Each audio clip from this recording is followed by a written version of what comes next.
Hi guys, Radhe Radhe. कैसे हो आप लोग? आयुष आप लोग बहुत अच्छे होंगे और आप सभी लोगों को राधाष्टमी की हार्दिक शुभकामनाएं। तो कैसे मैंने राधाष्टमी मनाई थी वो आज वीडियो आपको देखने को मिलेगा। तो देखिए, सबसे पहले उन्हें राधा रानी को और भगवान श्री कृष्ण को हमें पंचामृत से स्नान कराना था। तो इस तरीके से मैंने उन्हें वस्त्र धारण करवाए थे जिससे कि वो आराम से स्नान कर सके। तो जैसे कि पंचामृत से स्नान कराया जाता है उसी तरीके से मुझे उन्हें स्नान कराना था। तो इस तरीके से मैंने उन्हें स्नान करवाया। और क्योंकि ये राधा कृष्ण जो हैं वो काफ़ी ठीक हैं, तो आराम से इनका स्नान हो जाता है, श्रृंगार हो जाता है, इनको अच्छे से वस्त्र भी धारण करवा दिए जाते हैं, बहुत आराम से हो जाता है। सब कुछ होता है। जैसे थोड़े छोटे होते हैं ना तो थोड़ी सी प्रॉब्लम होती है। और बाकी एक चीज़ है कि जब भी हम भगवान को इस तरीके से स्नान करवाते हैं तो देखिएगा कि उनके कान जो होते हैं, सिर्फ कान होते हैं ना, उनमें क्या होता है कि पंचामृत जो है या शक्कर या कुछ रह जाता है। या फिर आप देखिएगा हाथ पे जहाँ पे बंसी धारण करते हैं वहाँ पर देखिएगा कि कुछ ना कुछ ज़रूर लगा रह जाता है। जैसे कि मैंने बाद में जब उन्हें तैयार किया फिर बंसी लगाई, तो जैसे ही मैंने बंसी डाली उनके हाथों में तो बहुत सारा पंचामृत जो था वो बंसी में लग गया। तो फिर उसको मैंने बाद में साफ़ किया। तो मुझे लगा कि हाँ, ऐसा होता है, लड्डू गोपाल के साथ भी होता है और भगवान जी जो बड़े हैं राधा कृष्ण उनके साथ भी होता है। तो उसके बाद क्योंकि यहाँ पर डेकोरेशन चल रही थी तो क्लियर नहीं हो पा रहा था कि कैसे लाइट्स लगेंगी, क्या होगा। तो डेकोरेशन मैंने ज़्यादा नहीं की थी, बहुत ही कम की थी। कोशिश ये रही मेरी कि मैं ब्लू कलर का सब कुछ रखूँ, क्योंकि ये होता है ना कि राधा रानी का है तो उनको ब्लू कलर पसंद होता है। और होता ये है, मतलब मैंने फ़र्स्ट टाइम पे राधा अष्टमी जो है हमारे यहाँ पे सेलिब्रेट हुई है, तो मुझे ये था कि चलो उनकी पसंद का करते हैं सब कुछ। तो जैसे कि ब्लू था तो मैंने कोशिश की कि ब्लू बैलून्स मिल जाएँ, तो बैलून्स मैंने ब्लू लगाए थे। ड्रेस भी ब्लू ही रखी थी मैंने। उसके बाद जो मेन कर्टन वगैरह बोल सकती हूँ जो मैंने पीछे लगाए थे वो भी सब ब्लू ही थे। तो मेरा यही था कि मेरे को सब ब्लू ब्लू करना है। उसके बाद मुझे लाइट्स भी ब्लू मिल गई, तो मैंने कहा लाइट्स भी अब ब्लू लगेंगी, बट सब कुछ होना चाहिए, क्योंकि होता है ना कि हमारा बर्थडे जब होता है तो हमें सब कुछ हमारा फेवरेट करने का मन होता है। तो इसलिए मैंने उन्हें खुश करने के लिए मतलब सब कुछ किया कि बस अब उनको खुशी हो जाए कि हाँ, मेरा बर्थडे अच्छा हो रहा है।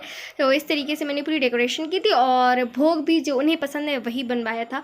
तो इस तरीके से हमारे जो भगवान जी हैं वो स्नान कर रहे थे पंचामृत से। मैं क्या करती हूँ, पंचामृत एक साथ मतलब मैं पूरा बनाती नहीं हूँ, मैं हमेशा अलग अलग चीज़ों से 5 चीज़ों से स्नान करवाती हूँ। जैसे मैं जन्माष्टमी पर अपने लड्डू गोपाल को करवाती हूँ, उसी तरीके से मैंने राधा अष्टमी पर भी स्नान करवाया है, सेम वही प्रोसेस से।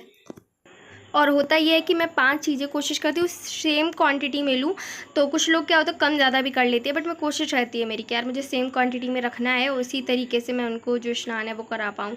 और दोनों की ही सेम क्वांटिटी होनी चाहिए तो ज़्यादा अच्छी बात है। और बाकी ऐसा होता है कि हमारे घर में क्योंकि पहली बार था ना, मैंने बताया, तो सबने ही उन्हें पंचामृत से स्नान करवाया है। तो जैसे पहले मैंने करा दिया, उसके बाद दूसरा जो जन आएगा वो उसी तरीके से सेम प्रोसेस से स्नान करवाएगा भगवान जी को। तो इस वजह से उन्होंने काफ़ी अच्छे से कर लिया। और ये तो मैं हमेशा कहती हूँ कि जब भी भगवान हमारे पंचामृत से स्नान कर लेते हैं तो फिर उनका जो निखार होता है वो देखने लायक होता है, एकदम स्पेशल लगने लगते हैं, ऐसा लगता है कि बिल्कुल ही नए हैं ये। तो पूरा जो भगवान जी का श्रृंगार है वो हो चुका था। और मैं काफ़ी मल के ही कोशिश करती हूँ कि ऐसा नहीं है, कुछ लोग होते हैं ना कि ऊपर से ही डाल देते, बट देखो बहुत जगह ऐसा कहा ही जाता है कि आप उनको स्नान करा रहे हो, हम स्नान कैसे करते हैं, तो आपने मल के अच्छे से उनकी पूरी बॉडी पर रगड़ रगड़ कर उनको नहलाना है। और उसके बाद मैंने ये गंगा जल से उनको स्नान करा दिया था जिससे कि अच्छे से सब कुछ निकल जाए। पर होता क्या है, जो हम घी यूज़ करते हैं है ना, या दही, तो ये चीज़ें होती हैं, या फिर हनी, तो ये चीज़ें जो होती हैं ना बहुत ज़्यादा स्किन को ऑयली कर देती हैं। तो उसके बाद मैंने इस तरीके से उनको वस्त्र धारण करवा दिए थे। तो फिर अभी ये रही कमरबंद। और कमरबंद का ये था कि ये जो कमरबंद मतलब होता है ना, एक नेकलेस टाइप की होती है, वो लूज़ रहती है, वो आराम से लग जाती है, लेकिन जो ये हाथों के समझ लो कड़े थे तो इनको लगाना थोड़ा सा मुश्किल पड़ रहा था मेरे लिए। क्योंकि एक तो पहला ये मैं बोलूँगी कि अगर मार्केट से ना होता है ना कि मौली या धागा पड़ा आता है ना किसी भी चीज़ में तो बहुत अच्छा रहता है, बाद में अलग से वो बात नहीं आती है। तो मैंने इस तरीके से उन्हें तैयार किया और मैंने वीडियो कुछ कट कर दी थी जिससे कि ये वीडियो जो है वो ज़्यादा बड़ी ना हो।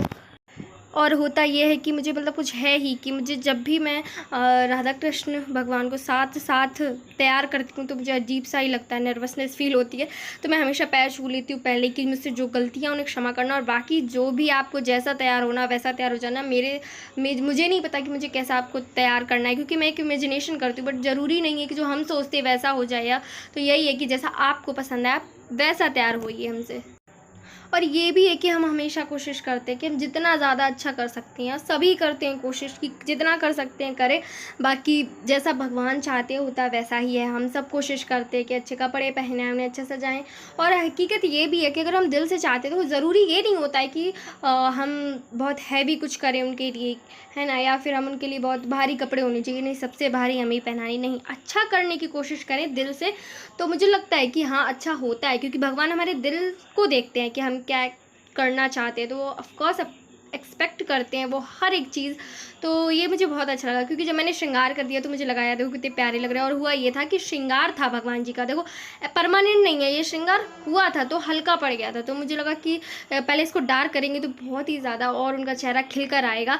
तो ब्लू कलर मुझे लगा आई मेकअप के लिए ठीक नहीं है, तो फिर मुझे लगा कि चलो पिंक कर लेते हैं, क्योंकि ड्रेस में पिंक दिया गया, तो मुझे लगा ये शायद से ज़्यादा अच्छा लग सकता है। तो इस तरीके से मैंने उनका आई मेकअप भी कर दिया और पिंकिश पिंकिश उनकी आईज़ कर दी, और बहुत ज़्यादा प्यारे लग रहे थे भगवान जी। एक चीज़ और पता होता क्या है कि जैसे जो लोग निर्जल व्रत रखते हैं, मतलब जन्माष्टमी पे होता है ना कि बहुत सारे लोग निर्जला व्रत रखते हैं, तो वो क्या होता है कि रात के 12 बजे तक की रखते हैं। मतलब ये वाला फास्ट जो है राधाष्टमी का, ये भी रखते हैं। मतलब जो लोग हैं वो अलग अलग तरीके से रखते हैं, ऐसा नहीं है कि कोई जैसे जन्माष्टमी का नियम होता है या तो निर्जल रहो या वैसे रहना आपको रात के 12 बजे तक ही है, बट इसमें सब अपना अपना नियम चलाते हैं। तो ये था कि जब मेरा निर्जल व्रत था तो मतलब मुझे ये था कि मेरे हाथ जो है ना मेकअप में गड़बड़ा रहे थे, जैसे कि काजल मुझसे कभी नहीं फैला सच में। और पहली बार ऐसा हुआ कि मैंने राधा रानी के लगाया तो वो मुझसे फैल गया, उनके गाल पे लग गया काफ़ी। तो मुझे ये बुरा लगा, क्योंकि मतलब मेरे हाथ जो थे ना वो काँप रहे थे। तो मैं सोच रही थी कि देखो वो लोग कितना भगवान उन्हें शक्ति देते हैं कि यार जो जन्माष्टमी पे निर्जला व्रत रखते हैं वो सुबह के भूखे, मतलब रात के 12 बजे के भूखे और अगली रात 12 बजे अपना फास्ट कंप्लीट करते हैं, और उन्हें भूखा तो भूखा प्यासा भी रह लेते हैं। तो ये भगवान सबको शक्ति देते जो हर किसी के पास नहीं है। उसके बाद मैं क्या कर रही थी ना, दोनों को तैयार करती जा रही थी, आधा इन्हें, जिससे कि उन्हें ना लगे कि उन्हीं को तैयार करके रह गए, वो इधर वाले को ना लगे कि उन्हीं को तैयार करके रह गए। तो मुझे लगा चलो थोड़ा थोड़ा तैयार कर लेते, बट मैंने जब कन्हैया जी को थोड़ा तैयार कर लिया तो मुझे लगा कि अब राधा रानी को तैयार करते, भाई बर्थडे उनका है तो सबसे पहले उन्हें तैयार किया जाए। तो इस तरीके से मैंने उन्हें ज्वेलरी पहना दी। और हुआ ये यार कि जो चोकर मैंने लिया था और जो लॉन्ग नेकलेस मुझे सेम कलर के मिल गए, तो मतलब अच्छा तो लग रहा था कि वैसे मतलब मुझे लगा कि शायद से अगर अलग कलर का होता तो ज़्यादा अच्छा लगता, लेकिन जब वो पूरी रेडी हुई तो मतलब बहुत ही ज़्यादा शाइन कर रही थी। तो मुझे यही था, है होता है ना मतलब शौक की कोई भी स्पेशल हो कुछ होता है तो हमें लगता नहीं बहुत हैवी होना चाहिए, तो बस बहुत हैवी था, बहुत ज़्यादा प्यारी लग रही थी, तो और क्या चाहिए। और उसके बाद मैंने यहाँ पे इयररिंग्स पहना रही हूँ। तो यार एक चीज़ और बोलूँगी मैं कि जो इयररिंग्स है ना, मैं सोच रही थी थोड़े मुझे डिफरेंट मिल जाए। होता क्या वृंदावन में एक ऐसी जगह है जहाँ पे ना हमें जो चाहिए होता वो मिल जाता। मुझे लगता जो भी मतलब मेरी पसंद की हर चीज़ मुझे लगता वहाँ मिल जाती है, और मेरे घर के पास मतलब जहाँ मैं रहती हूँ वहाँ नहीं मिल पाता। होता है ना हर जगह नहीं मिलता, वृंदावन मतलब ऑफकोर्स ये वो जगह ही है जहाँ पे आपको सब कुछ मिलता ही है, तो वहाँ की बात अलग है। तो मुझे लगा कि मैं पहले अगर वृंदावन पहुँच गई तो मैं वहाँ से शॉपिंग करूँगी आपको, लेकिन मैं वहाँ पहुँच नहीं पाई थी। तो फिर जो शॉपिंग थी मैंने यहीं की, तो बहुत कुछ मन का नहीं हुआ, बट हो भी गया जैसे तैसे मैंने मैनेज कर लिया। तो बाल चोटी ये राधा रानी की मैंने लगा दी है, देखो 2 वाली उनके पास थी नहीं, 1 चोटी वाले बाल हैं, तो मुझे लगा चलो 2 चोटी भी ले लेते थोड़ा डिफरेंट हो जाएगा। और चोटी मैंने एक ही आगे रखी है, वो इसलिए रखी थी क्योंकि मुझे ये लगा कि हैवी मेकअप है तो 2 चोटी शायद से अच्छी ना लगेंगी, बाकी मैं उन्हें डेली यूज़ में अगर रेडी करती तो फिर मैं 2 चोटी उनकी आगे रखती। तो इस तरीके से मैंने चोटी आगे कर दी थी। और बिंदी ये जो टीका मैं लाई थी वो मैंने लगाए थे। और बात करती हूँ उनके बालों के लिए, देखो चंद्रिका मुझे मिली नहीं और मांग टीका मिला नहीं, और ये अगर मैं सोचूं कि मैं बना पाऊँ तो इतना अच्छा मटेरियल भी मुझे नहीं मिला। तो फिर मुझे लगा कि जो मैं इनके लिए कमरबंद लाई थी क्यों ना, क्योंकि नेकलेस बहुत नीचे है तो वो इतना हैवी है तो जो कमरबंद है वो नहीं समझ में आएगी।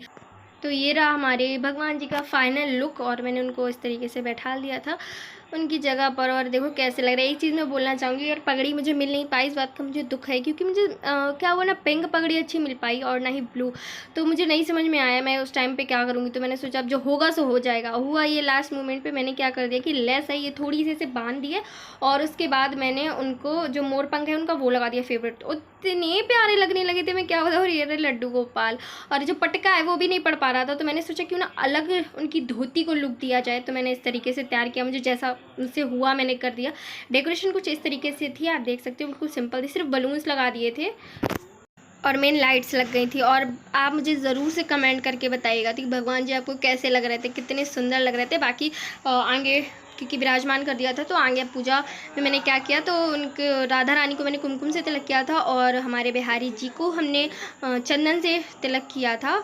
और उसके बाद मैंने उनको वही जो अक्षत वगैरह चढ़ाए जाते हैं और फूल चढ़ाए थे। हुआ ये कि मैं सोच रही थी कि ब्लू कलर के फ्लावर मंगा लेती हूँ। मुझे लगा पता नहीं सब कुछ तो ब्लू ही है तो फ्लावर समझ में आएंगे कि नहीं, फिर सोचा चलो ठीक है वाइट ठीक रहते हैं, तो वाइट जो है वो समझ में भी आएंगे। तो इस तरीके से मैंने उनके ऊपर फूल चढ़ा दिए थे और उसके बाद करनी थी आरती। और पूजा मेरी बिल्कुल सिंपल होती है क्योंकि जैसे कि मैंने पहली बार किया तो मुझे ज़्यादा पता भी नहीं है, कुछ ये भी है। और फिर जो जितना कर पाए तो फूल माला ये करने के बाद मैंने आरती की थी। भोग में क्या बना था, तो भोग में पंजीरी पंचामृत, और क्योंकि उनको दही की घुइयाँ बहुत पसंद है तो वो बनाई थी, पूड़ी बनी थी, और उसके बाद खीर भी उन्हें बहुत पसंद है। तो इस तरीके से भोग बना था और हमने भोग लगा दिया, आरती कर दी। तो गाइज़ यही था सिंपल सा वीडियो। आई होप आपको पसंद आया हो। पसंद आया हो प्लीज़ लाइक कर देना, चैनल पर नया हो सब्सक्राइब कर देना। तो मुझे कमेंट करके ज़रूर से बताइएगा कि कैसे लगे आपको हमारे राधा कृष्ण। और मैंने सोचा है कि मैं एक ऐसी वीडियो डालूंगी जिसमें अलग से एक राधा रानी का श्रृंगार हो और कन्हैया जी का श्रृंगार हो अलग, जैसे लड्डू गोपाल के लिए डाला है तो सोचा है मैंने। तो आप कमेंट ज़रूर से कीजिएगा और तब तक के लिए राधे राधे।